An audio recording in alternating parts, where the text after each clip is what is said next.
நம் நெஞ்சமெல்லாம் நிறைந்திருக்கிற முத்தமிழறிஞர் டாக்டர் கலைஞர். அவரை போல உங்களுக்கு சிந்தித்தவர் இந்த உலகத்தில் யாரும் இல்லை, யாருமே கிடையாது. ஏன் இந்த உலகத்தை ஆண்ட எந்த தலைவனும் சிந்திக்காததை முத்தமிழறிஞர் கலைஞர் சிந்தித்தார்.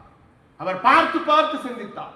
ஒரு ஆணுக்கு கல்வி கொடுப்பது அவனுக்கு மட்டும் போகிற கல்வி, ஒரு பெண்ணுக்கு கல்வி கொடுப்பது ஆலமரத்திற்கு, அந்த குடும்பம் என்கிற சமுதாயத்திற்கு கொடுக்கிற கல்வி.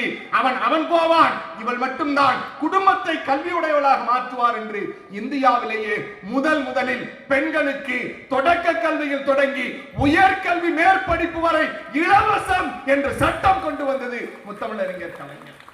கல்வி கொடுத்து விட்டோம், கல்வி கொடுத்து விட்டால் முடிந்து விட்டதா? இல்லை, வேலைக்கு போக வேண்டும் என்கிற போது கலைஞர் சிந்தித்தார். இந்தியா, நான் சொல்லுவதெல்லாம் இந்தியாவிலேயே முதல் முறை, வேறு எந்த மாநிலமும் வேறு எந்த தலைவனும் சிந்திக்காதவை முத்தமிழறிஞர் கலைஞருடைய அப்பா உங்களுக்காக சிந்தித்தார். கலைஞர் சொன்னார், அரசு பணியில் பெண்கள் படித்துவிட்டு வேலைக்கு வருகிறார்கள், அரசு பணியில் 30% இடஒதுக்கீடு என்று பெண்களுக்கு முதலில் கொடுத்தது முத்தமிழறிஞர் டாக்டர் கலைஞர். அவருடைய ஆட்சியின் நீட்சியில் இன்றைக்கு நம்முடைய தலைவர் முத்துவேல் கருணாநிதி